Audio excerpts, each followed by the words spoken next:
Hi everyone. Today I want to talk about the media conglomerate that is AT&T. AT&T is more than just a phone company. They also own HBO, Warner Brothers, CNN, TBS, and DirecTV.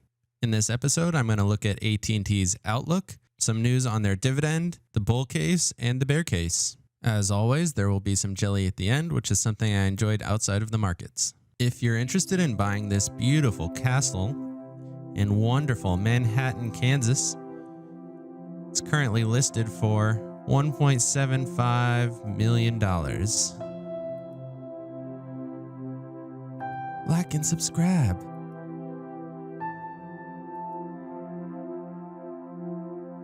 I can only assume that these suits of armor come standard with the home. Like and subscribe. This decor is gorgeous, as you can tell.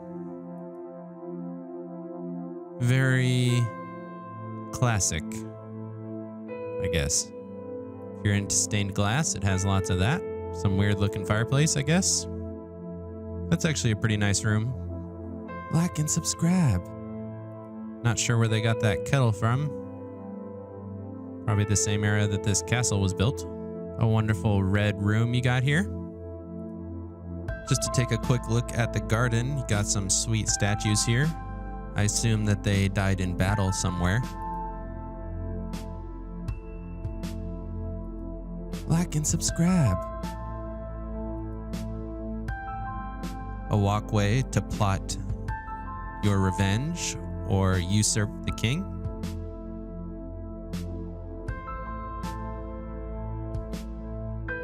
If you're interested in buying a house like this, like and subscribe. Welcome to the Portfolio Bulletin. Let's get started. All right, let's take a look at AT&T, the overview. It says current price here is $29.90. Estimated fair value is $37. Current dividend is 6.89%. Forward-looking dividend, 6.96%. Current market cap, $213 billion. It's still listed in the telecom service, but we're going to talk about how it's a little bit more than that. And this is what makes the stock cheap right now. The stewardship is considered poor, and there is a reason for that. Looking at the business strategy and the outlook, AT&T is a media conglomerate. They acquired Time Warner Cable, which is one of their best acquisitions, and that allows them to diversify into the media space. Goes on to say here that AT&T's competitors are partnering with Netflix and Disney to help counter AT&T's acquisition of Time Warner. AT&T's scale still gives it an advantage over its competitors in T-Mobile and Sprint. However, T-Mobile is gaining more industry infrastructure, which could be more of a competitor to AT&T in the future. Warner Media has a lot of content, which again gives AT&T another advantage. Analysis says due to the cough situation, they have had to take on $430 million in costs, which includes $250 million in debt to help pay frontline employees. Currently, their dividend payout is around 60% of their free cash flow, which is quite a bit, and is up from 51% last year. And this is due to the excess debt that they had to take on. However, it does state here that excess cash flows are going to go to paying down the debt versus repurchasing shares, which is favorable to long-term investors. It also says here that Time Warner Media is struggling with the cough situation, as well as Turner, which is another company that AT&T owns. They lost 24% in revenue due to the NCAA basketball tournament being canceled, as well as Warner Brothers movie sales dropping 27%. However, they're hoping that this blow will be offset by the launch of HBO Max. Due to poor stewardship, AT&T has only returned 3.1% since 2007, which is lagging behind its competitors in Verizon and Comcast, as well as the S&P index over that time returned 6.5%. The biggest issue with the stewardship here is their decision to buy DirecTV. DirecTV was at its peak value when they purchased it and is currently down about 2/3 from that peak, and we will discuss why that is a little bit later. Taking a look at the forecast, qualitative is the yellow line, total return is the blue line, and then the triangles are the dividend. And then these dashes are the projection. So the current projection for the end of 2021 is around $37, which is the fair value. However, you'll see here that the actual return has been below the quantitative fair value estimate for the past few years. Moving on to look at a little bit of financials. Their revenue has increased every year except for 2017. Earnings per share in 2019 were quite a bit lower than usual. However, taking a look at net income here, they have profited almost $14 billion last year, which is down pretty significantly from the little more than $19 billion that they profited in 2018, which I would guess is attributing to the declining share price. Moving on to some AT&T news. AT&T says it's generating enough cash to comfortably continue dividend payments. The new chief executive, John Stankey, says the company has confidence it would continue to generate strong cash flows to comfortably continue to pay its dividend and pay down its debts. I'm not sure who proofread that sentence since they have continue in there 3 times. Makes it a little hard to read, but otherwise, this is a pretty significant statement since the dividend is currently paying almost 7%, which is pretty outstanding for a company of this size and success, which would suggest to me that it's currently undervalued.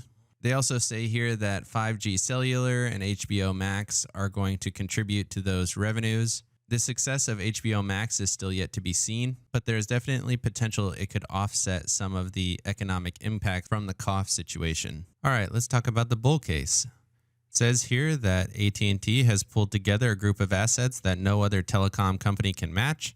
They currently have 170 million customers across various products, providing an opportunity to build deeper relations that drive increased revenue.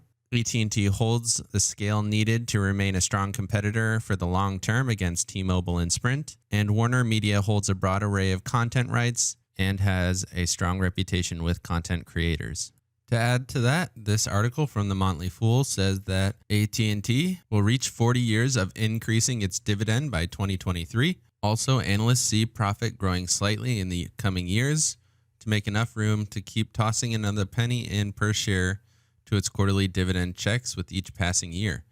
So, it has a really high yield. It's continued to pay its yield for almost 40 years at this point. And if you can lock in a yield of nearly 7% and the company is successful, that's a great return.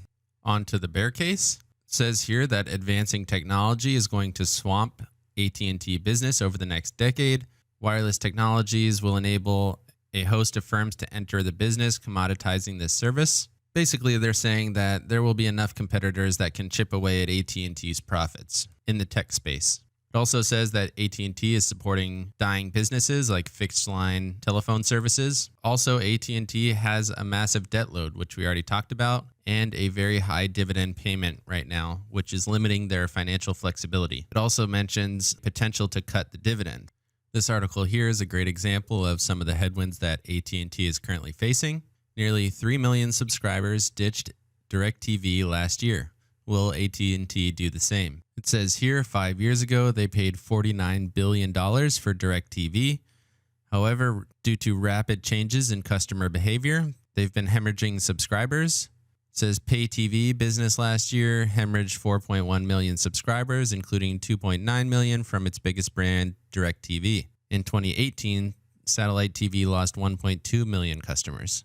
It also says operating income for the company's entertainment group, which includes high-speed internet service and pay TV brands DirecTV, Uverse, and AT&T TV Now, dropped by 10% year over year. AT&T also has to pay this guy $274,000 a month for the rest of his life. This is the former CEO that just stepped down in May. Another example of AT&T's poor decision-making. This one's pretty old, but they did attempt to merge with T-Mobile in 2011. And because the bid failed, they lost $4 billion in the attempted merger. The money that was paid to T-Mobile during this attempt is basically what propelled them into the major players of the wireless phone service industry. All right, let's summarize. So the outlook for AT&T right now, they are taking some hits from the coronavirus.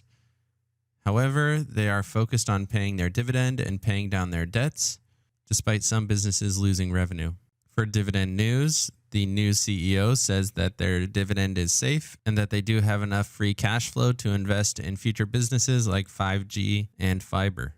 Moving on to the bull case, the bulls think that AT&T has a solid customer base of 170 million, that their media conglomerate is like no other business right now, and that they will continue to be able to compete in the cellular market. The bears think that some tech companies will be able to compete with AT&T in the tech sector, and that they have some archaic business models like landlines, and also their debt burden and high dividend limit their financial flexibility.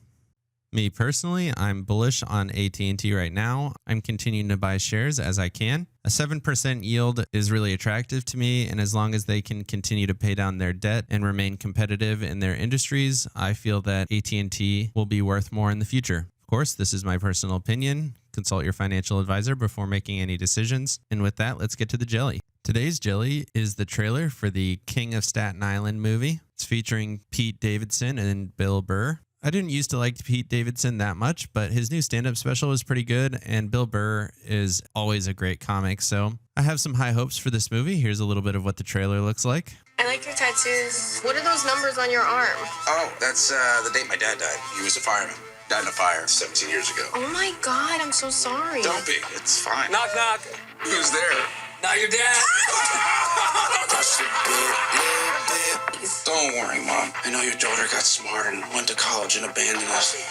But I'm still here. I'm going to be here forever. Yeah. Almost, and they hang out with you, and then they're fucking Jack Nicholson in The Shining or something. I gotta tell my mom you tried to drown me. To the above ground pool, you're like fucking 8 feet tall. You gotta get your shit together. Never live up to anybody's expectations. Hey, thanks for listening to all this. You're one of the few people who treat me, like a person. You're welcome. The King of Staten Island is also directed by Judd Apatow. He's made quite a few other good movies like Knocked Up and The 40-Year-Old Virgin. I'll link the full trailer in the description if you're interested in watching that. Otherwise, it looks like a feel-good kind of movie with a pretty good underlying sense of humor. Go ahead and like and subscribe so you can catch all of my new videos, and have a great day.